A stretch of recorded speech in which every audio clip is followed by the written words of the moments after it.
Hello there.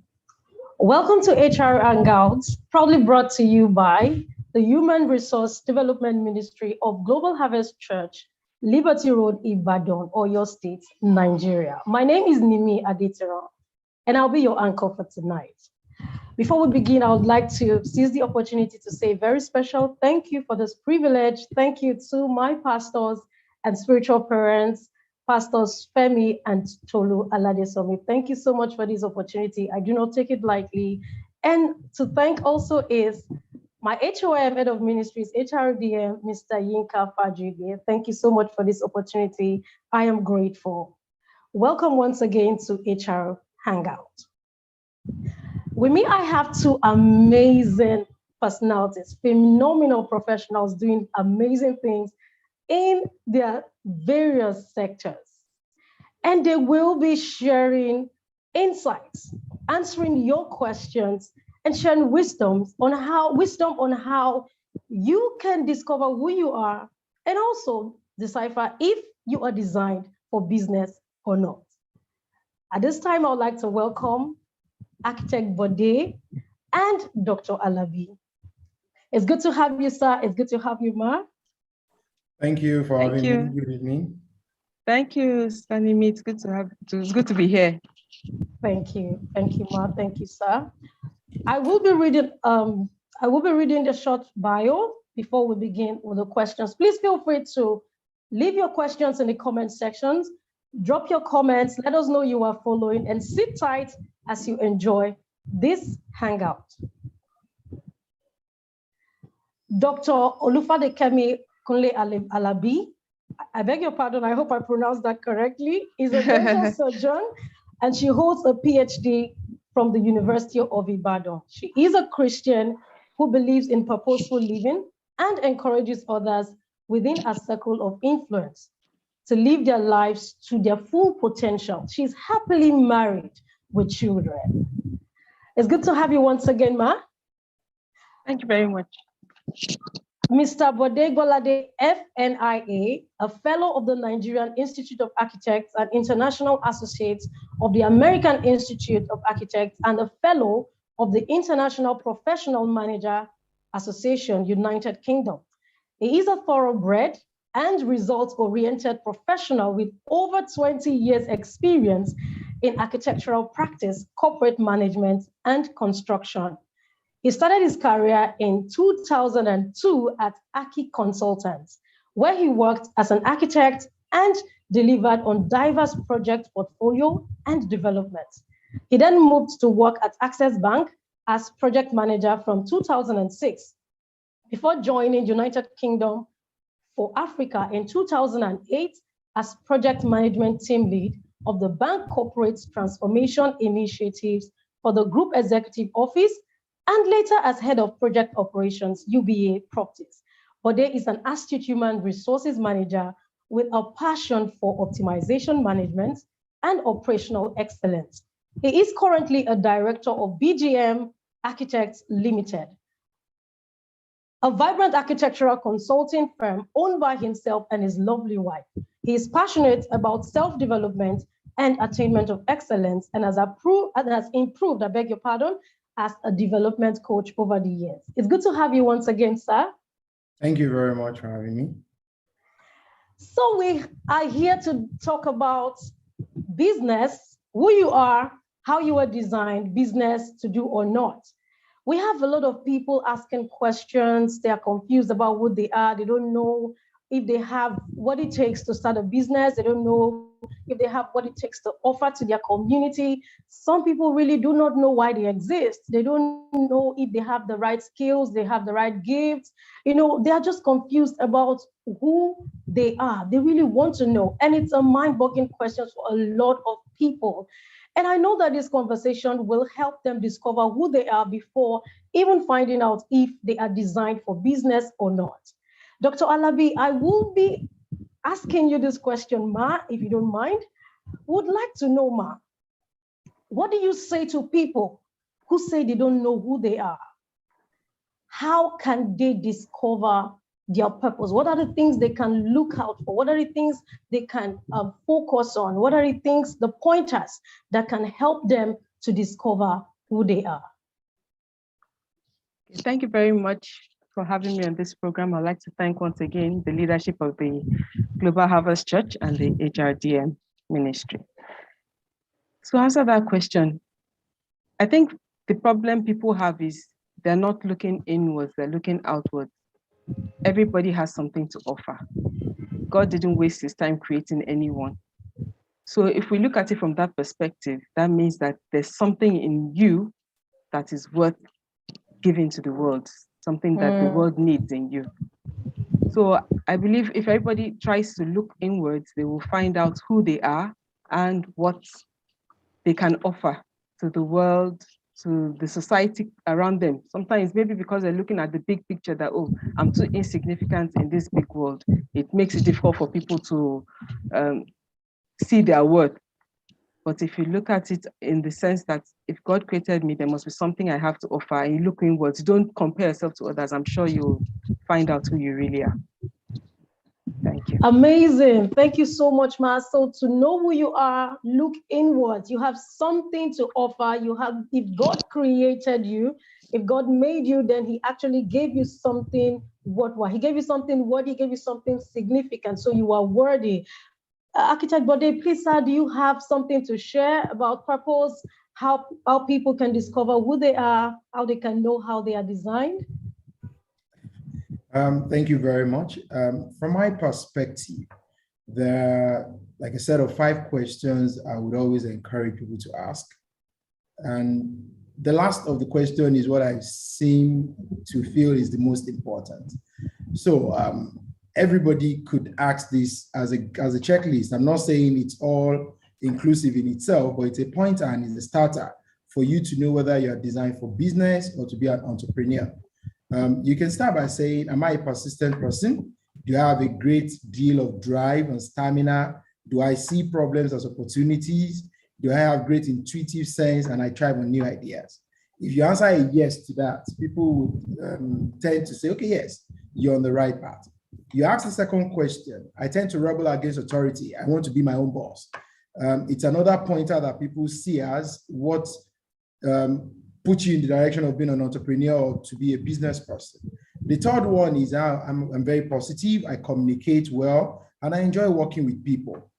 The fourth is I have a strong need to succeed financially and otherwise. And this is also a very strong motivation. People just want to make more money and you want to succeed and be financially independent. And lastly, the 5th question you need to ask is, I'm not afraid to make mistakes and I learn from them.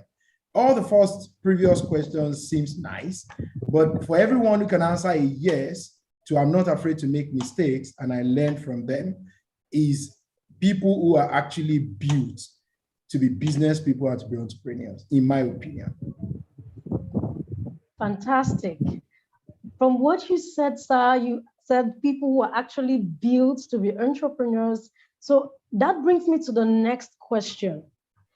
People have a strong need. For people who have a strong need to succeed financially, but feel they are not wired for business. I hear people say things like, I'm not the business type, I'm not cut out for business, but they actually have a desire to be financially successful. What do you say? Is it possible to own a business even when you're not business savvy? Is it possible to own a business and have other people run the business without you being the one, running the business per se? Yes, it is possible. There is a whole lot of businesses that people come with a whole deal of financial background into it, hire the right people to fit into different roles. And it's quite possible to own a business, run a business, and not be business savvy. Yes, it is possible, but it's difficult. It's a difficult situation to be because it's expected that whoever is going to own and run a business must be able to create leadership, must be able to create the vision that would drive the business from one level to the other. So I also like to weigh this into perspective between skill and passion. A lot of people do have the skill to run a business, but they do not have the passion to own a business. And I mean, the good thing is what is most important in this case is the passion. Skill you can always hire. If you hire right, you can always hire skill. You don't know much about financial and accounting, you can always hire somebody who's quite good at that and not let that be something that slows down your business. So to answer your question, is it possible to own a business and not be the one running it? Yes, it's possible, but it is difficult because then you're not in a position to provide the needed vision for the business. Thank you. Thank you so much. Welcome once again, viewers, to HR Hangout. Please feel free to leave your questions in the comments. We'll be answering your questions. Hopefully, we're able to answer all of your questions, but please feel free to leave your questions in the comment section. Thank you once again, Architect Bode, for that fantastic perspective. Yes, it is possible to own a business and not run the business. However, it is difficult, and something stood out for me.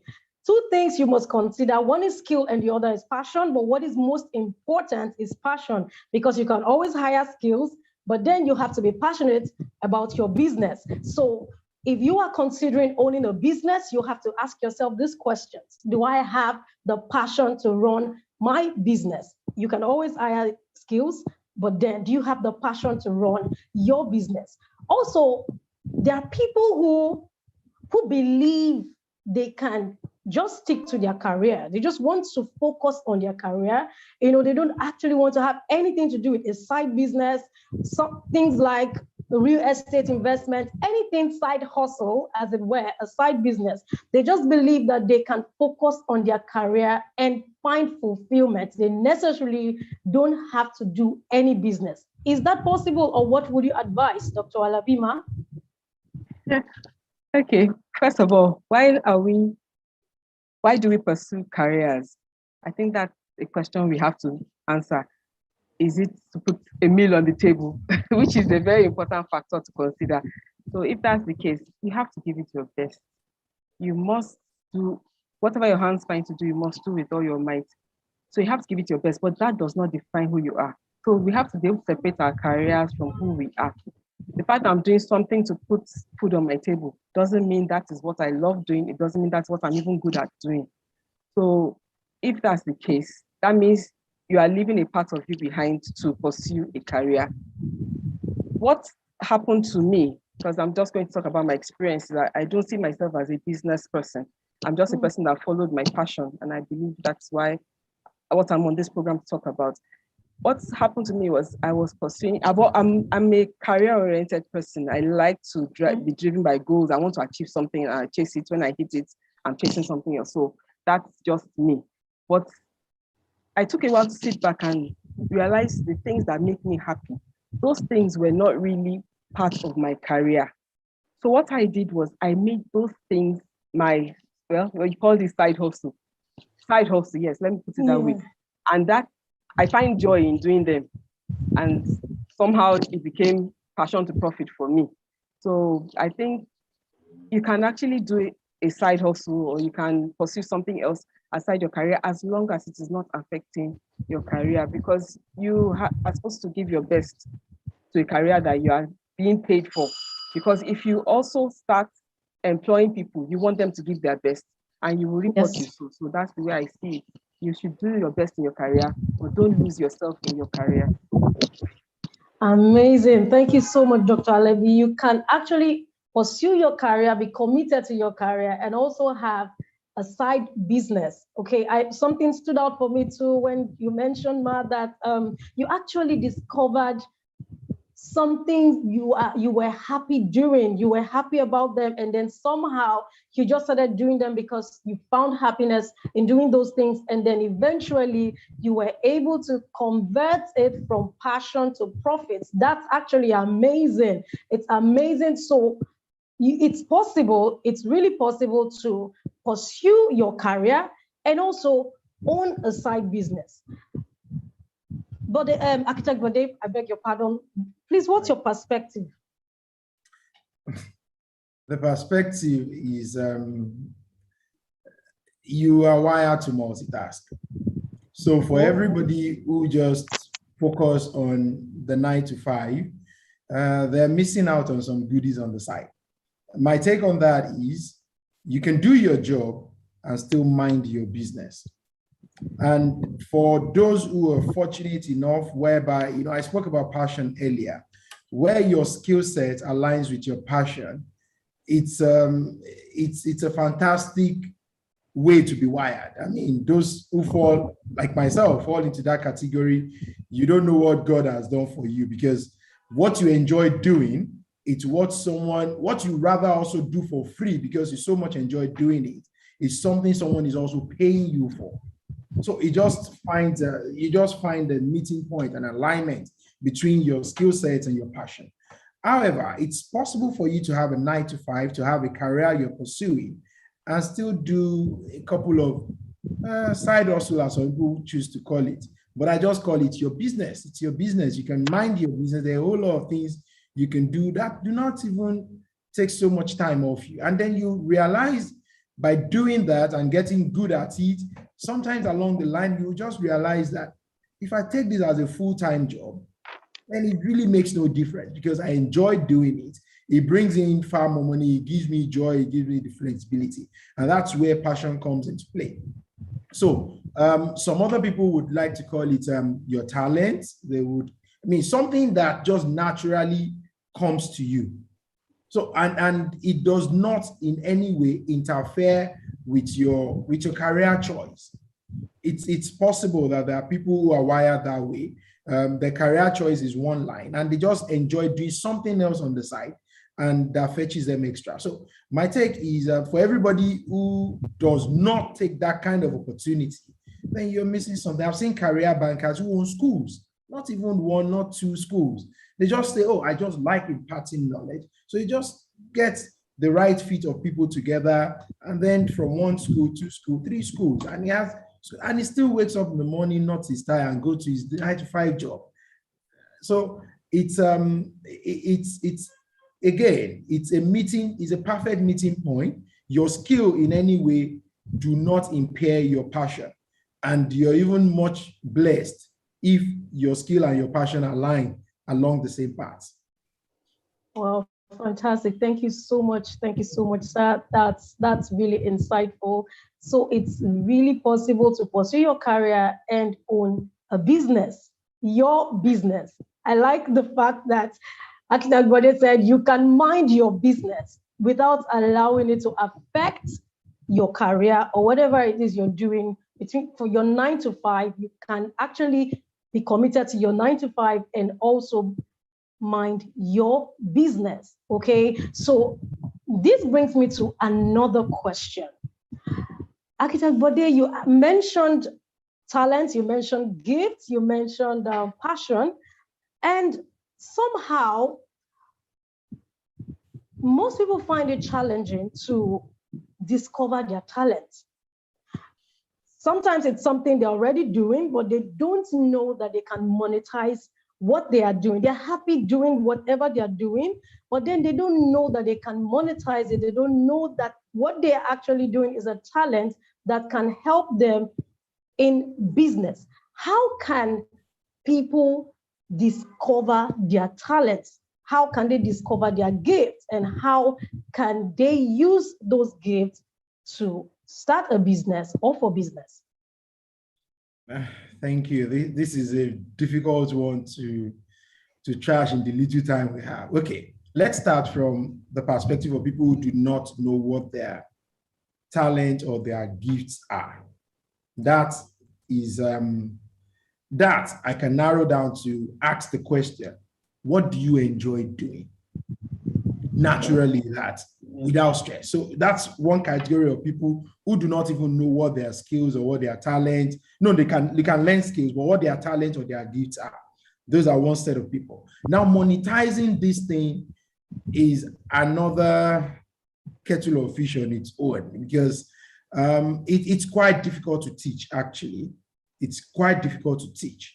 I believe in the scripture that says a man's gift will make way for him. And sometimes it's in you being diligent in doing these things you know and enjoy how to do that grace and favor finds you. For most people, if you ask them, it's not like, oh, they sat down and they tried to think up of a strategy on how to make money off the idea. It's just someone probably stumbling on them and say, oh, you do this thing so well. Do you realize you can do A, B, C, or D with it? Because pure, real, raw talent never looks for how do I make money of it. Just enjoy doing it. And then it's other people looking from the outside that recognizes this gift and then wants to pay for it. That is one line to it. However, for those who have been blessed or privileged to quickly recognize early enough what they want to do, what they're good at, what they're skillful at, then they may need to start taking mentorship courses or business courses or entrepreneurship courses on how to monetize, strategies on how to monetize it. So we're speaking about three different things there. There are even those who do not even know, okay, how do I even recognize what I'm good at? There are those who do recognize that they're good at it and they just do it. More often than not, like I said, it's hard that at the same time you enjoy doing it, you're also thinking of making money off it. It's a process, but you then see people come and say, oh, you're so good at this, you're so good at this, and then that gift start making way for you, and then it could even be someone just within the scene that stumbles on you. Do you realize you can do this, and that from this? And then it takes off from there. But for those who have already recognized, what I would advise is you may need to take up mentoring, you may need to take up strategic business lectures or courses on how to monetize your ideas, because there is no one-way rule on how to do it. It depends on the kind of industry you're in, depends on the kind of opportunities that present yourself within your industry, the competition that is already there that you need to upstage or you need to work with for growth. So it's always good to find, I mean, and on HR Hangout, it may be another topic for another time on how to monetize your business ideas. Thank you so much, sir. Thank you. That was really insightful, really powerful. The summary of the matter is, if you want to know more about this, go enroll for mentorship courses. If you want to learn if you want to know how to monetize your talents, if you want to discover your gifts, if you want to discover your skills and how to monetize them, enroll for mentorship courses. A little recap so far. It's been amazing. Please leave your questions in the comment section. It's been really insightful here. You are designed for business. That's my take home here. You are designed for business. It doesn't matter where you are. It doesn't matter what you are doing right now. It doesn't matter the field or industry you are in presently. You can still own a business. And I like also what Architect Bode also mentioned when he said that you are designed to multitask. Wow, that's amazing. Because a lot of people feel like they cannot multitask. They have to focus on one thing at the same time. They just have to focus on just one thing and not multitask. But you are designed to multitask. So stop holding yourself back. Go out there, do something you love doing, monetize it, start your business, and don't leave money on the table. Don't leave money on the table. Don't lose out on the benefits of owning a business, even as you pursue your career. Dr. Alabima, please, would you like to share your perspective on how people can discover their talents? Okay, I don't think there's any manual for discovering your talents. I'm not sure there's anything that can help. There's no one-size-fits-all instruction that can help everybody discover their talent. But I believe Architect Bode has summed it up beautifully. Whatever you enjoy doing, do it diligently, and in the process, ideas will come, people will notice, and the money will come. What I just wanted to add to what he has said is, don't put money first. If you put money first, you are likely to lose steam or get frustrated along the way. If your aim of going into business is just to make money, if I put in 1 naira, I'm going to make 2 naira, I can guarantee you will lose steam along the way. First of all, find out what you can enjoy doing, that even if they don't pay you, you do it. That is what you should invest in for your business, because you probably learn more about it. You'll be willing to make mistakes and learn from your mistakes and do better on that thing. So I guess if that helps you find your talent too, maybe that's my answer. but there's no one size fits all instruction for finding your talent, but do what you enjoy doing. People have different things. Let me give an example. You claim you want to become a celebrity musician. You claim you know how to sing. You're not even singing in the choir of your church. That doesn't show that you have passion for what you claim to have passion for. How do you expect to make money from what you're not doing voluntarily? You understand? Because business is tough. So if you want to make money from it, there are times you don't have songwriters or you don't have songs to sing, you can't find a beat, and you want to become a celebrity musician. I think these things just should come naturally. So do what you enjoy doing. That's the best thing that you can invest in for your business. Thank you. Thank you so much, Ma. Thank you so much. That was insightful. We have a question. Can Architect Bode share some tools, right? Okay, share some of the mentorship courses. Okay. Examples of mentorship programs. You see, the interesting thing is it's called internship for a reason. And I even feel the term internship is always trying to package what it is. You know, growing up, I know when people want to learn tailoring, they would take you to one Oga's place, and then you practically serve while you learn. Same for mechanic, hairdressing, name any trade whatsoever. And interestingly, I also come from a line of career where tutelage is very important. Irrespective of you spending 7 years in school, graduating with a minimum of master's degree to practice, you still expected to go and understudy with a registered professional for 2 years before you can write your professional exams, making a total of minimum 9 years before you can even bear to answer to that title. And what you do in those periods is internship, it's mentoring, it's the tooling you to be grounded in the profession. And then what happened is that really never leaves you. But these days, what you see as internship, it's totally just repackaged, irrespective. I know in medicine as well, the same thing happens. Irrespective of a degree you take into something, as though you have to do housemanship. And you see someone who has spent so much years in school still subjecting themselves to experience of older professionals in the field. And so that's basically what mentorship is about. People just see, oh, there is a business person, net worth of 10 billion. I want to be like that person in 2 years. None of them got to that level in 2 years. And so what people need to understand basically is you need to go back to the basics and learn that you need to subject yourself to that tutelage, not the funky word. Yes, internship seems good, but it's a funky word for me because these days you just need to do 4 months, 6 months internship, 1 year internship, and that qualifies you to be who you needed to be. I mean, Dr. Alabi said it, don't put money first. Whenever you put money first, you will never give and deliver real value. What should motivate you really is value. And then when value, everybody pays for value. All of us here today, when we see value and it's placed right in front, who would bring out money and pay for it? So what you should be able to do as a business person, eventually the goal is that you should be able to deliver value. You should be able to show people that you have value and they would ultimately pay for it.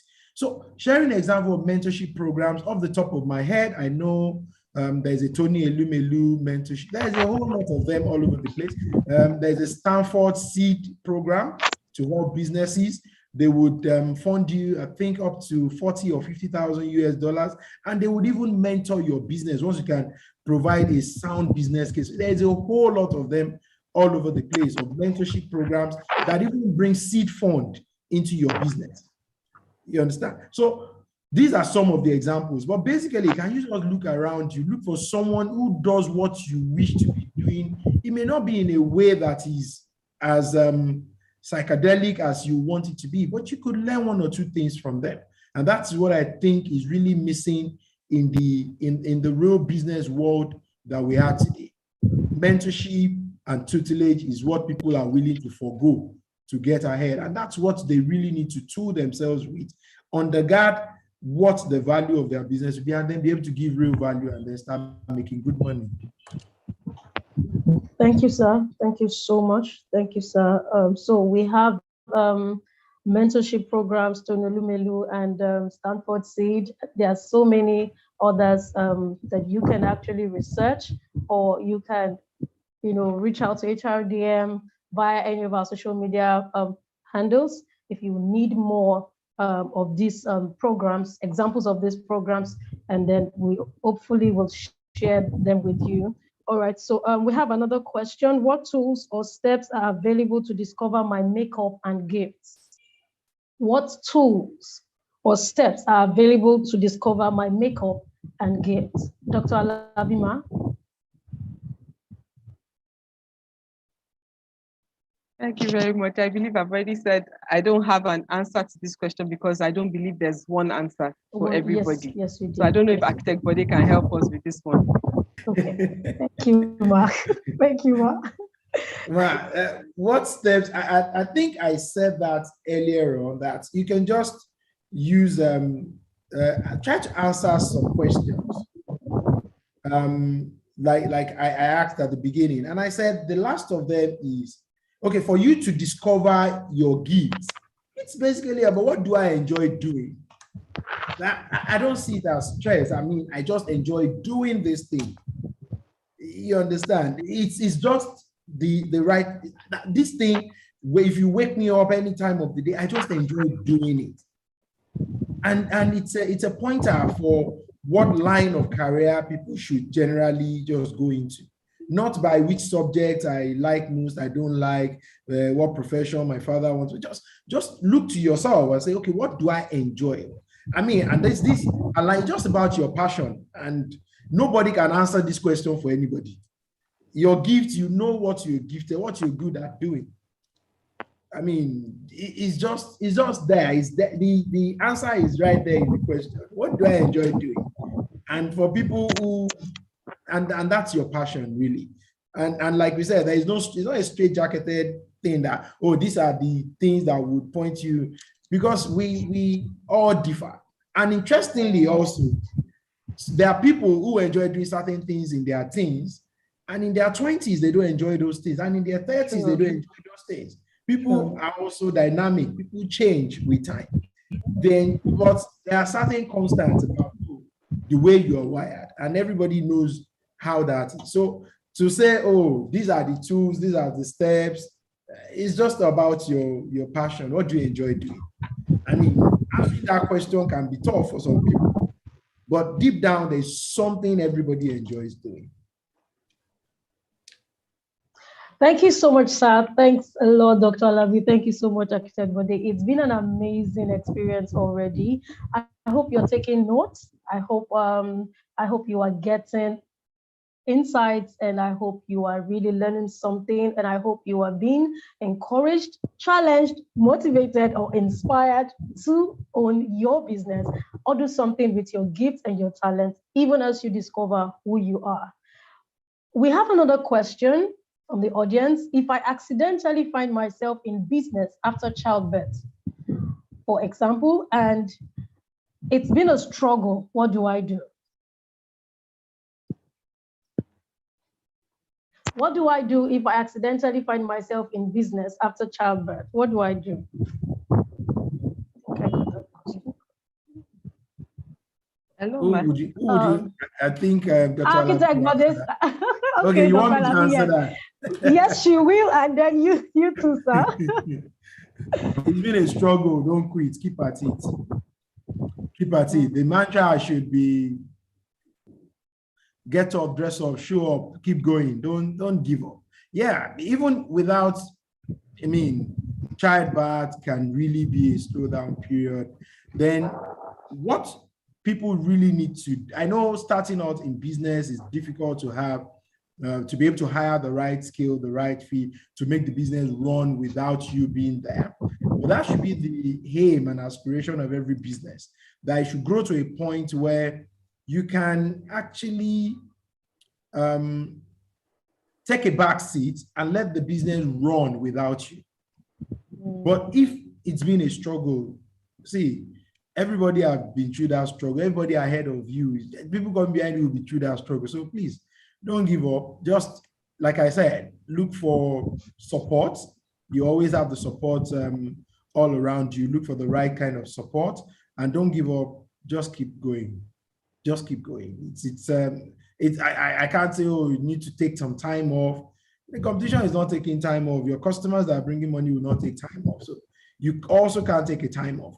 But what is important is maybe the structure of the business should be that it doesn't all revolve around you. You have succession plan. You have a corporate governance in place whereby the business on its own can take a life and can grow and can succeed you. That should be the aspiration for a successful business. Wow, amazing. Dr. Lavima, from a woman's perspective. Okay, there was a word in that question that caught my attention, accidentally. And I'm wondering, why was it accidental? I think that's what the asker of this question needs to address. Because if you want to do business, maybe you feel, when I have children, I don't want to work for anybody again, I want to have my own time, then that should be your driving force. That should be your motivation. And that should teach you how to handle the stresses that come with the decision you have made. But because the person said accidentally, I'm seeing a picture of maybe, okay, there's nothing else to be done. Go and do this in the meantime. Then it's going to be tough. You need to love what you're doing. Even if you don't love it, you need to be able to accept it. I don't believe this individual has been able to accept the situation. And that's what she needs to do right now. Don't relate it only to childbirth, like architect, but they said business is tough. Even if you want to do it, you've learned all the ropes, you still have challenging periods in business. So I'll just advise the person to take a back seat, evaluate the situation. What are the problems or challenges she's having? I do not believe it's related to the child. I believe it is related to maybe the type of business, the scope of the business, so take a back seat and address these issues, and then you will see the solution more clearly. I wish you all the best. Thank you so much, Ma. Thank you so much. Evaluate the situation. And from what Architect Bode also said, that I think at that point in time, your business needs to have a little bit of restructuring. That is, if your business cannot run without you. And it's important that you also sit and evaluate the problem. When we started, Architect Bode mentioned something about problem solving. And one of the questions he stated that you need to answer has to do with you finding a problem or discovering a problem that you can find a solution to. So finding yourself in a situation where you accidentally bump into business and you actually need to take care of your kids, or it's a struggle for you, it's actually also a season for you to find out the solution that you can provide in the midst of that problem. Yes, so thank you so much, Architect Bode. Thank you so much, Dr. Alabi. It's been an amazing experience. Oh my God, it's been beautiful. Then to add to what Architect Bode said about mentorship programs, we have Bezalel of the Global Harvest Church. It's a business where you can actually get mentorship programs, where you can enroll for mentorship programs, trainings, skills acquisition, and you can grab this opportunity. There is a program coming up. We will make an announcement, probably on our social media platforms, or get across to you. And it's one opportunity you need to grab. It's one opportunity you need to grab if you are interested in enrolling for mentorship programs that will help you scale your business, or you want to start a new business, but you don't know how, or you have struggles discerning what kind of business you want to do based on your gifts, your passion, your talents.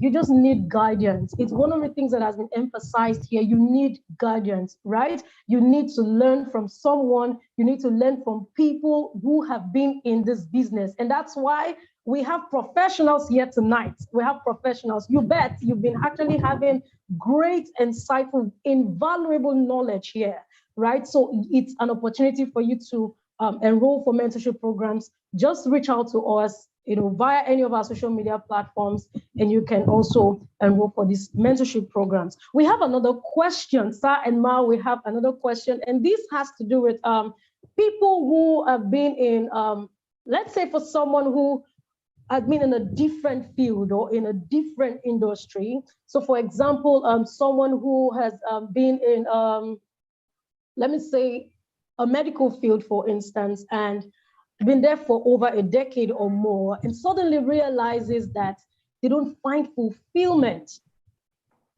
in that field. Or probably someone is working a 9 to 5 and suddenly realizes they don't find fulfillment, they're not happy about it, and they need to start all over. They need to start over again. How can they retool? How can they start? What do they need to do? What are the practical steps they can take to help them start again? Dr. Alabima, and then we'll go to Architect Debbie. Architect Bode. I keep missing the names. I'm sorry, sir. I'm very sorry. So Dr. Alabima. Okay, this is quite a tough one because, like I said when we started, people are working for different reasons, and one of the major reasons is to put food on the table. And you cannot overlook this reason. It's a very important reason. But if you want to change a career, there's nothing that is impossible. You can leave engineering, go to accounting. You can leave medicine and go to law. It's been done. But you have to know if you have the resources and the support you need to do such a thing. If you do not, how can you go about it? For instance, if you need to go back to school and maybe school fees are expensive and you are not, you have a family to support, look for scholarships. Believe that if you look for something, you will find it. If you see possibilities, whatever you are chasing will come to you. So look for solutions. So yes, there's a problem. Every problem has solutions. If your problem is maybe financial challenge, then there are people that are willing to sponsor you. I mean, you already have a career, or maybe you are able to save from your previous line of work and fund your new passion, you understand? But always look for solutions. I would advise anybody that wants to change a career to go ahead and do it. It may not be immediate. It may take a lot of planning, re-strategizing, reorganizing, especially if you're a family person. But please don't see it as impossible. It is possible. There are people that have done it. There are people that will continue, that will do this, keep doing these things. And if you see these people and hear their stories, you will have regrets if you didn't try. So I think that you should just look at how you can make the best of the situation and see it as a possibility and work towards it. Thank you. Thank you so much, Ma. Please, what's your perspective, sir? Architect Bode, sir. Thank you. Yes, my perspective aligns with what Dr. Alabi said. You see, this adulthood business, we were never really tuned or properly groomed for it. It was more incidental and accidental than for most people, most adults, especially this part of the world. Now, the basic thing as an adult is, I tell you for free this one, and I teach this at Bezalel, that what you're going to do the rest of your adult life is try to make money and survive.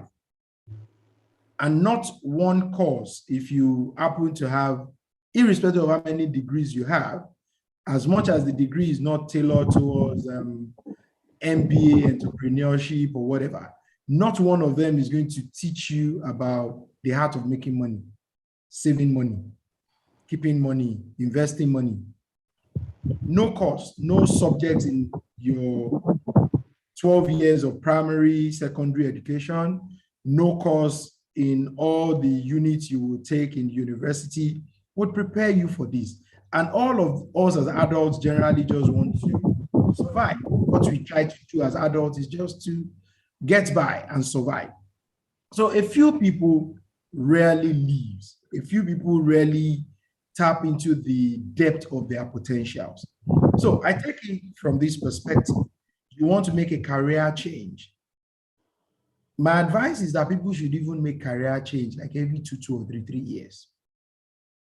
And if it may not be as drastic as you leaving medicine to go into law, it may not be something that drastic, But can you do something even with the periphery of your profession that is streamlined different? And I'll share a personal experience. I was trained as an architect. I was just doing consulting and all of that. Then banks, sometimes in the year 2006, banks were recapitalizing. And I was just reaching out to all of my contacts. I think I want to make a bit of a change. So when I was leaving my consulting firm to go work in the bank, my principal partner then just looked at me and said, "Oh, you just want you're running after the money, and this is just what the money for you." And I smiled because he didn't understood the concept of why I was making the move. So why was I making the move? Banks were recapitalizing from 2 billion to 25 billion. There are about 80 banks in Nigeria. They all shrunk to like 25. So the banks is where the money is. That is where the economy is going to go to. So what would they do? A bank that used to have a 2 billion naira capitalization now has 25 billion. What would they do with the excess of 3 billion? They would expand. They would need to build new branches. They would need to, and I was going in there. It wasn't a serious career change. I still went there as an architect. Yes, I was doing more project management. While I was there, they teach me a bit of debit and credit and these sort of things. And then while I was making career changes, even from that, going to corporate transfer, there were things I know were tooling me for the changes ahead for myself, but within the system where I can do it. I've had to do foray into agri, into maritime. It still does not stop you from, so if you're making something drastic as a career change, how do you retool yourself? As long as the conviction is there that it is what you needed to do, you would always find a way. And my take on that is pretty straightforward. You would always find a way as long as it is what you believe it is the next thing to do. And what motivates you really matters. What motivates you, as long as it's at the end of the day, it's about you creating and adding value, then it's not a misalignment. You're on the right track and you would make those improvements. The people have had to make career changes in their 50s, in their 60s, and they are happier for it. They are better off for it. So it's not too early, it's never too too late rather, to make a career change if you need to do it. Thank you so much, sir.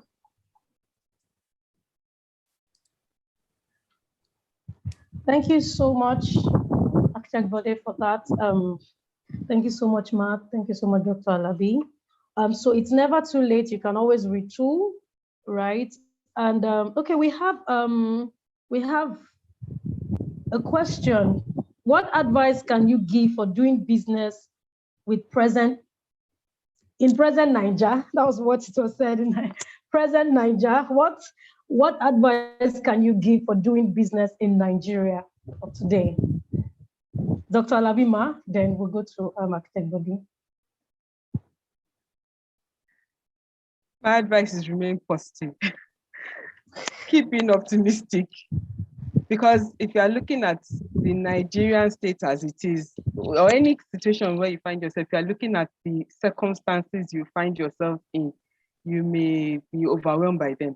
But if you see yourself beyond those circumstances, you'll be able to be more optimistic in your outlook. And if you are seeing your situation as temporary, you are seeing your situation as a problem that has a solution, then I believe it's going to be easier for you to deal with the situation, even if it still persists. As in Nigeria, it's not going to change overnight. It's not going to change because we're complaining about it.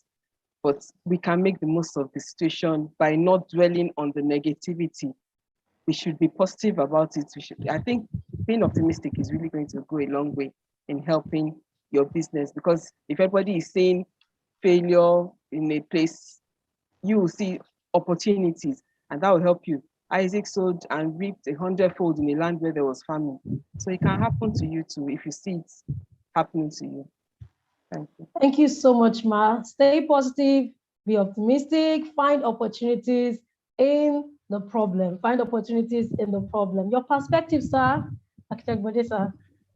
I will say why you are being optimistic. I will take the route of being realist. I'm a realist. So Okay. the question of the glass being half empty, half full does not even come.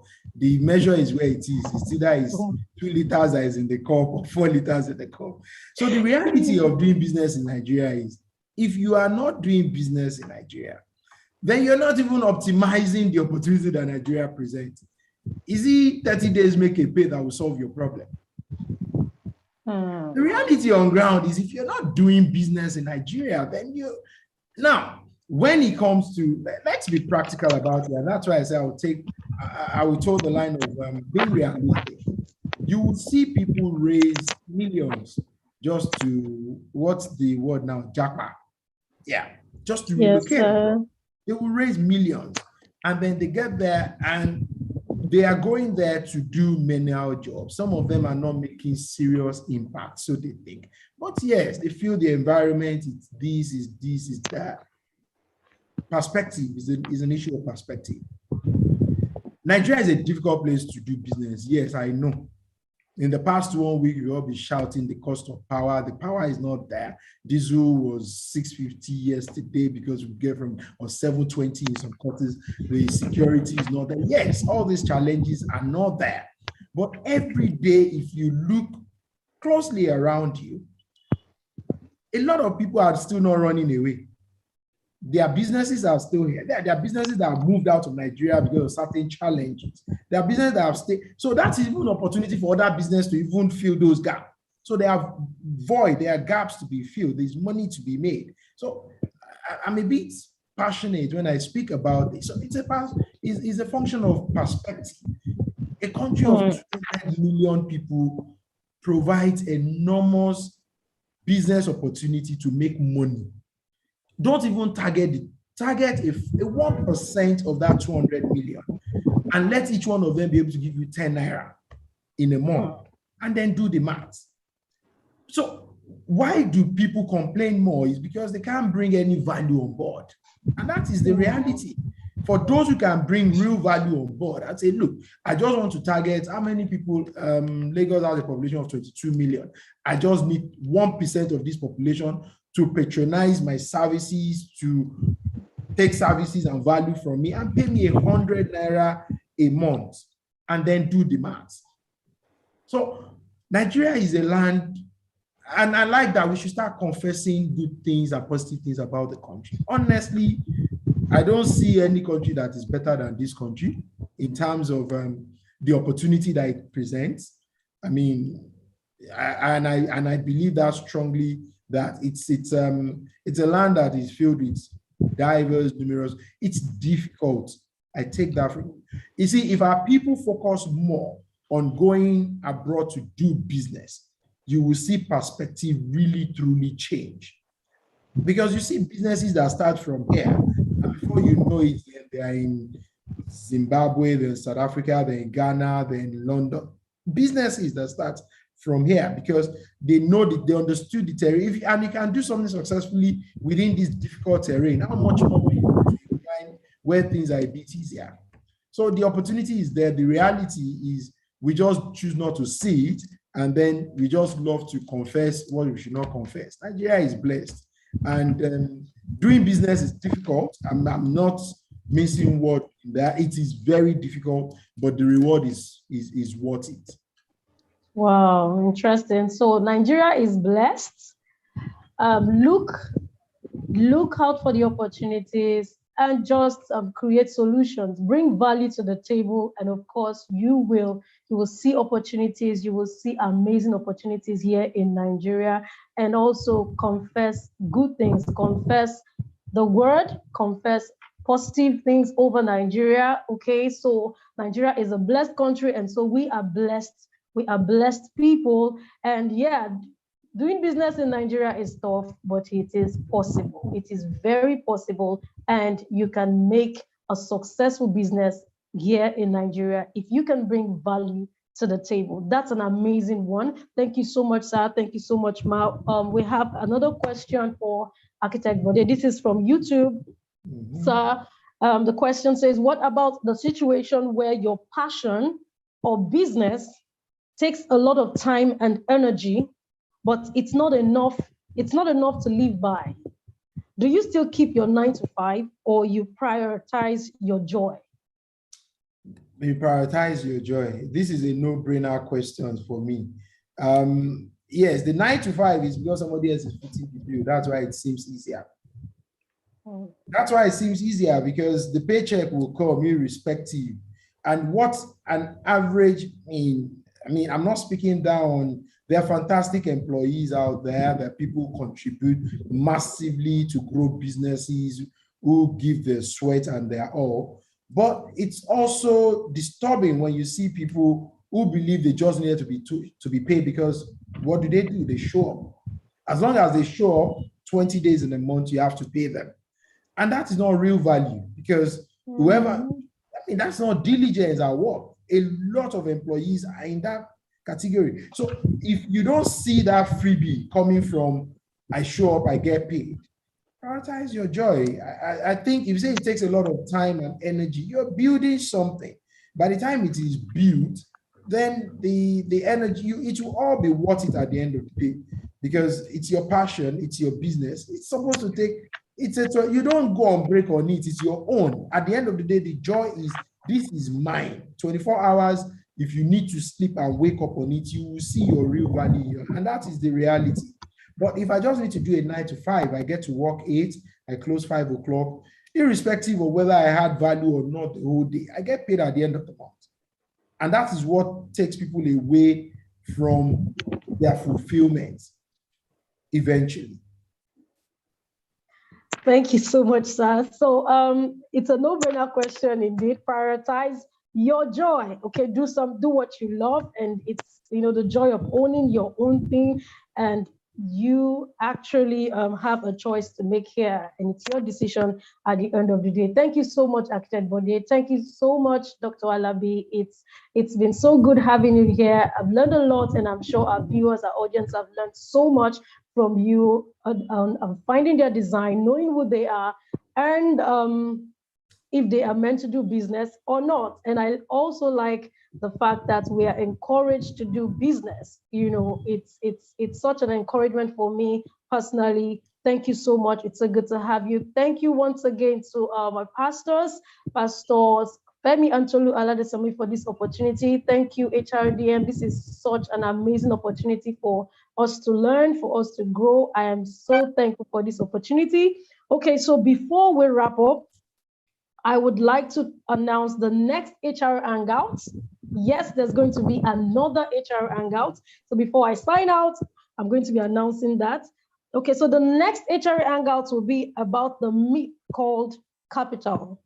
How to raise money for your business and financial management.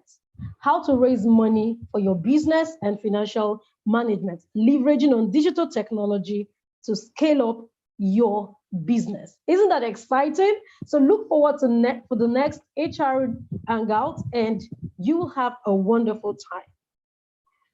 Also, tomorrow, Wednesday, at the Global Harvest Church, Liberty Road, we'll be having an amazing time. We'll have a great time. And I would like to invite you to our midweek service tomorrow between 6 p.m. to 8 p.m. We'll be having intercessory prayers for the nation. We'll be having intercessory prayers for the country. We have by 6 a.m. in the morning, and we have by 6 p.m. in the evening. It will be a great time, and we'd love to have you on board. And on Sundays, we have services by 8 a.m. and 10 a.m. Would love to have you. It's been a great time as we learn how to take the advantage, which is one of the things that we have also learned here at this Hangout, right? Take the advantage, leverage your skills, your talents, and do business, okay? Bring value to the table. Bring value to the table. It's something Architect Bode have emphasized on. Bring value to the table. You have something to offer. Dr. Alabi has emphasized on that. You have something significant to offer. If God created you, he gave you something. God gave you a gift, and he gave us all gifts so that we can make the world a better place. We can be solution providers, and it is important that we learn to build our business. Thank you so much once again, Architect Bode, and thank you so much, Dr. Alabi. It's so good to have you, and we have come. Thank you for having me. Oh, the Thank you pleasure very is mine. much. Thank you so much, Ma. It's such a great time as we sign out from HR Hangout. Who are you? What's your design, business to do or not? See you some other time. Until I see you next time. Yeah. Keep the fire burning. Bye.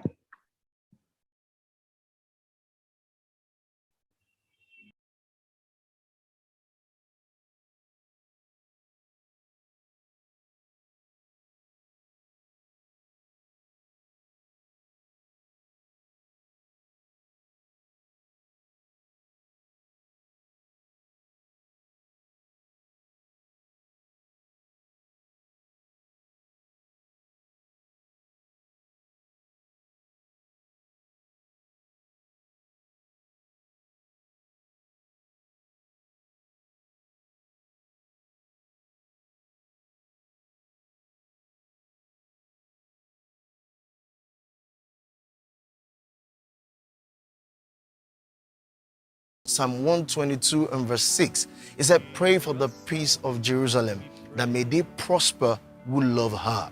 We're praying for the lovers of Nigeria. We're praying for those who have good intentions for this country. We're praying for those who mean well in different parastatals, in the private sector, in the public sector, that God will strengthen their hands and that their dreams will come to fruition. That's what it's about.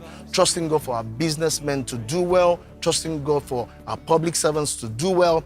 And I hope you're also a lover of Nigeria, because this prayer is for you. May you prosper in the name of Jesus. So this Wednesday, 6 a.m. in the morning and 6 p.m. in the evening, we're going to be seeking the face of the Lord. 6 a.m. online, 6 p.m. both online and in person. I want you to call your friends, as many that you really believe loves this country, that we may pray together. And when we do, we will see the hand of God like never before.